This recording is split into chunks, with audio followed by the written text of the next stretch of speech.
नमस्कार, मैं राकेश परमार और आप देख रहे हैं महत्वपूर्ण मुद्दा।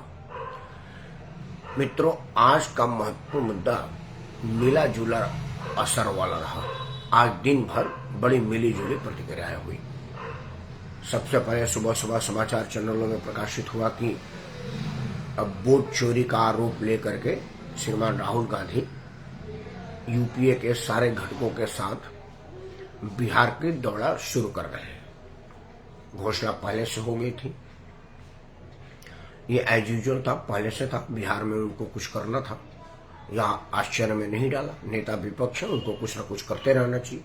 वो नहीं करते हैं, यह अफसोस की बात है कि इतने बड़े लोकतांत्रिक देश का विपक्ष का नेता ही सीजनल पॉलिटिक्स करे, ऑक्सेशनल पॉलिटिक्स करे। ये ठीक बात नहीं है।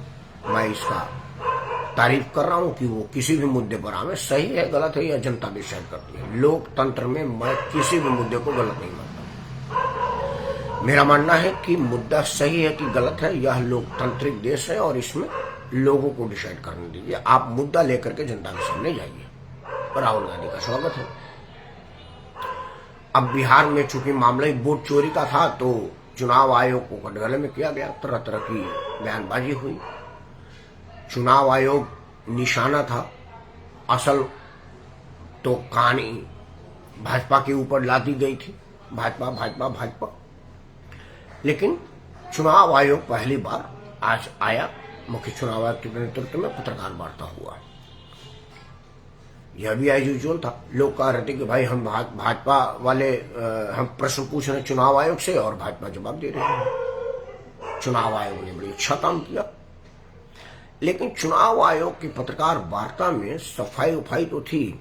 दो बातें जो मुझे अच्छी नहीं लगी, वह यह कि आप इतने वरिष्ठ आईएएस अधिकारी हैं, आपकी आयु जितनी है, आपका अनुभव जितना है, उतना तो हम लोग उसके सामने क्या कहें।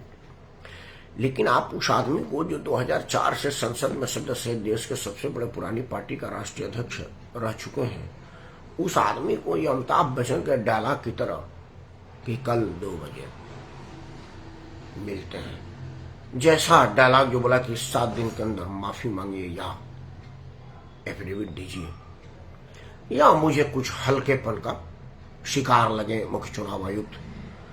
आप शालीन शब्दों का इस्तेमाल कर सकते थे कि भाई आपके पास बहुत विकल्प नहीं है, मेरे कानून के अनुसार आपको एफिडेविट देना चाहिए। अगर आप एफिडेविट नहीं दे रहे तो आपको अपने लोगों से माफी मांगनी चाहिए। हालांकि माफी मांगना भी चुनाव आयोग के कहने का काम नहीं है, या भाजपा के लिए छोड़ देते। लेकिन चुनाव आयुक्त ने जो कहा कि आपको माफी मांगनी चाहिए, मैं किताबें पढ़ता रहा तब से कि क्या यह चुनाव आयोग के अधीन आता है। भारत के किसी नौकरशाह को इतनी हैसियत दी गई है या दी जानी चाहिए कि वो लोकतांत्रिक देश में चुने हुए जनप्रतिनिधि को कहे कि आप जनता से माफी मांगे। मुझे यह बात अच्छा नहीं लगा।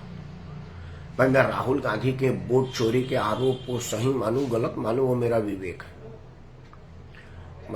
मतदान फर्जी हुआ कि नहीं हुआ, वो मेरा विवेक है। ईवीएम हैक था कि नहीं था, वो मेरा विवेक है। लेकिन राहुल गांधी से हजार विरोध के बाद भी मैं किसी नौकरशाह को इस बात की इजाजत नहीं दे सकता कि वो चुने हुए जनप्रतिनिधि को कहे कि आप माफी मांगिए। मैं नहीं समझ पा रहा कि देश के नेताओं का प्रतिक्रिया अब तक इस पर क्यों नहीं आया। शायद विपक्ष लोग रैली को सफल करने में लगे होंगे, सबके सब औरंगाबाद में इस टाइम नाश्ता पानी कर रहे होंगे, खाना खा रहे होंगे, रात्रि भोजन कर रहे होंगे, कल का निर्णय बना रहे होंगे कि कल का रणनीति क्या होगी। इस पर किसी का ध्यान नहीं गया। लेकिन मैं चूंकि औरंगाबाद में नहीं हूं, मैं दिल्ली में अपने घर में बैठा हूं और चुनाव आयोग की पत्रकार वार्ता को देख करके दुखी हूं। चुनाव आयोग ने जो सफाई दिया वो बहुत महत्वपूर्ण मेरे लिए नहीं है। वो अगर सफाई ना भी देती तो देश की जनता को चुनाव आयोग पर भरोसा है। और मेरा अपना मानना है कि चुनाव आयोग की नियति में कोई खोट नहीं है। चुनाव आयोग भाजपा के एजेंट के रूप में काम नहीं कर रही है, यह भी मेरा मानना है। टारगेटेड वोटों को नहीं काट रही, यह भी मेरा मानना है।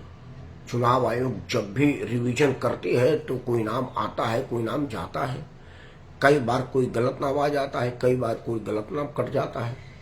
यहाँ तो मतदाता सूची से नाम कटा। एक फिल्म आई थी कि मैं जिंदा हूं, देश में कई लोगों की संपत्ति हड़पने के लिए सरकारी कागजों में मरा हुआ दिखा करके उसके यार मित्र रिश्तेदार परिवार के लोग उसको मरा हुआ घोषित कर देते हैं। वो बेचारा जिंदा होने के सबूत लेके घूमता रहता है। तो यहाँ तो सिर्फ वोट गया है, हालांकि यह भी बर्दाश्त के बात लायक नहीं है, लेकिन संपत्ति नहीं ली गई है। तो इस देश ने संपत्ति के लिए खुद को जिंदा होने की लड़ाई लड़ते कोर्ट में देखा है। उस पर फिल्में बनी है, कई हंस सीरियल बनी है, कई चुटकुले बने हैं। तो यह कोई इतनी अतिशोक्ति नहीं है। हाँ, लेकिन यह भी नहीं होनी चाहिए। क्यों किसी को अनायास नाम से मतदान से हटा दिया जाएगा, और क्यों किसी घुसपैठिया और अवैध नागरिकों को मतदाता सूची में डाला जाएगा। रिवीजन तो होना चाहिए, और उसमें ईमानदारी हो, पारदर्शिता हो, और उस काम को करने में तत्परता और शालीनता हो, यह मैं जरूर चाहता हूं। और किसी भी नौकरशाह को, किसी भी जननेता को धमकाते हुए सुनना पसंद नहीं करता। हम लोग लोकतांत्रिक देश के लोग हैं और लोकतांत्रिक मूल्यों को मानते हैं, राहुल गांधी से विरोध हो या समर्थन। खैर, आज का मुद्दा मैंने पहले भी कहा था, जिस दिन धनखड़ साहब का त्यागपत्र हुआ था, मैंने कहा था आप लोगों ने देखा होगा कि भाई हमारे महामहिम उपराष्ट्रपति जी का तबीयत खराब नहीं है, उनका दिमाग खराब हो गया है, उनकी राजनीति खराब हो गई है। इसीलिए भाजपा नेतृत्व ने उनसे कहा है कि भाई अब दिमाग खराब वाली बात अगर जनता में जाएगी तो यह मैसेज गलत जाएगा कि देश के उपराष्ट्रपति का दिमाग खराब है या उनका काम करने का तरीका खराब है। बेहतर है कि आप तबीयत खराब बता दीजिए, उम्र है आपका, और आज के तारीख में तो किसी का भी तबीयत खराब हो सकता है, तो वो जरा शालीनता के दायरे में रहेगा, इज्जत से आप अपने पद को त्यागेंगे। वही हुआ। उसके बाद मैंने 2-3 वीडियो उसके बाद भी बनाया था और कहा था कि आप मान लीजिए कि जब अगला उम्मीदवार होगा वह भाजपा का मजा हुआ कार्यकर्ता हुआ, संघ का स्वयंसेवक होगा, और भाजपा में ही उसकी जन्म हुई होगी। बाहर क्या है, अतीत लोग उपराष्ट्रपति, राष्ट्रपति, प्रधानमंत्री, उप प्रधानमंत्री जैसे पद पर नहीं जाएंगे, क्योंकि भाजपा ने जिन जिन लोगों को जिम्मेदारी वाला पद पर बैठाया है वो सब लोगों ने भाजपा को नीचा दिखाया है। जगदीप धनखड़ वैसे भी उपराष्ट्रपति के मटेरियल नहीं थे और उपराष्ट्रपति बन नहीं रहे थे। वो तो सतपाल मलिक साहब ने थोड़ा बहुत बेवकूफाना किया और उसका पुरस्कार जगदीप धनखड़ को मिल गया, वो अलग बात है। अब भाजपा ने मेरे उस सुझाव को माना, अपनी गलती को स्वीकारा, और अब अपने पुराने स्वयंसेवक संघ, जो आदमी 16 वर्ष की आयु से ही आरएसएस का सक्रिय सदस्य रहा है, अपने सीपी राधाकृष्ण साहब, उनको उपराष्ट्रपति पद का उम्मीदवार घोषित किया है। आप तमिलनाडु में 2 बार प्रदेश अध्यक्ष रह चुके हैं, आप लोकसभा के 2 बार प्रतिनिधित्व कर चुके हैं।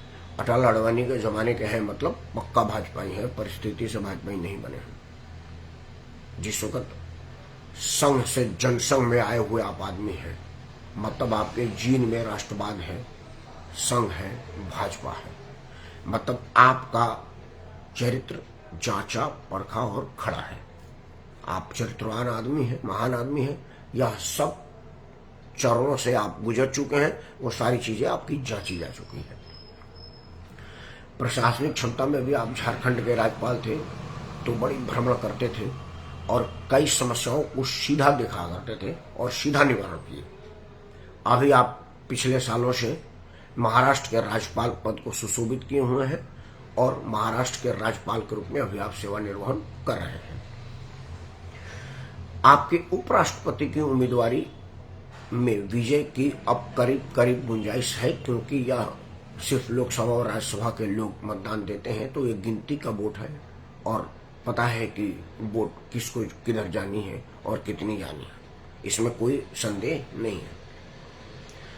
इसलिए 2 बातें तय हो गई हैं कि भारतीय जनता पार्टी ने दक्षिण में अपना विस्तार करने के लिए दक्षिण भारत के एक कदावर नेता, जो कि उनका पुराना कार्यकर्ता भी है, को उपराष्ट्रपति जैसे प्रतिष्ठित सीट पर बैठाया है, ताकि तमिलनाडु में अपना विस्तार किया जा सके। तमिलनाडु से, हालांकि दक्षिण भारत से अपने वेंकैया नायडू साहब भी आए थे, और उन्होंने भी प्रयास किया ही होगा, क्योंकि वो उसके पहले तो भाजपा के राष्ट्रीय अध्यक्ष भी रह चुके हैं। लेकिन इनके नाम का प्रभाव कितना पड़ेगा, क्योंकि भारतीय जनता पार्टी राष्ट्रपति उपराष्ट्रपति जैसे जिम्मेदार पदों को राजनीतिक इस्तेमाल से परहेज नहीं करती। उन्होंने बाकायदे अपने लोगों से राष्ट्रपति के जाति, धर्म, संप्रदाय, समुदाय और इलाके को पूरी घोषित करवाया। हालांकि इसमें भाजपा ही पीछे नहीं है। इसके पहले कांग्रेस ने भी जब मीरा कुमार को राष्ट्रपति का उम्मीदवार बनाया था तो कहा था कि हमने एक दलित बेटी को राष्ट्रपति का उम्मीदवार बनाया है। उसके पहले कलाम साहब को राष्ट्रपति बनाया तो कहा कि हमने एक मुसलमान को बनाया है। मतलब यह इस देश का दुर्भाग्य है कि संवैधानिक सीटों पर जाति बैठता है, इंसान नहीं। तो राधा कृष्ण साहब भी बेचे जाएंगे, इसमें कहीं कोई दो राय नहीं है। लेकिन मैं उम्मीद करूंगा कि राधा कृष्ण साहब खुद बना बेचक, जिस तरह से उनके ऊपर सदन को चलाने की जिम्मेवारी होगी और राष्ट्रपति उपराष्ट्रपति की पद की गरिमा को बनाए रखने की जिम्मेवारी होगी, मैं उम्मीद करता हूं कि वो उस जिम्मेदारी के निर्वहन जरूर ईमानदारी से करेंगे, क्योंकि संघ का संस्कार है उनमें। और संघ का तपाया हुआ इंसान सोना जल करके कुंदन बनता है और वो ज्वेलरी बनाने के काम नहीं आता, वो सिर्फ प्रतिष्ठा के लिए काम आता है। क्योंकि ज्वेलरी सोने से बनती है जो लोगों को सुशोभित करती है, इतराने का मौका देती है। और कुंदन ज्वेलरी नहीं बनता, कुंदन प्रतिष्ठा का विषय है, मानक का प्रतिमूर्ति है। तो हमारे उपराष्ट्रपति महोदय किसी के ज्वेलरी के रूप में नहीं प्रचलित होंगे, किसी की प्रतिष्ठा के लिए नहीं होंगे, खुद की प्रतिष्ठा और मानक के रूप में स्थापित होंगे और अपने देश के दूसरा सबसे बड़ा पोस्ट को गरिमा प्रदान करेंगे। इन उम्मीद, इन भरोसों के साथ अपने तरफ से मैं आदरणीय श्री सीपी राधाकृष्णन साहब को बहुत बहुत शुभकामनाएं देता हूं। जीत अब कोई बहुत दूर नहीं है। उम्मीदवार विपक्ष चाहे जिसको भी उतारे, गिनती की वोट है और देश को नया उपराष्ट्रपति मिले, इस बात के लिए भी बधाई देता हूं।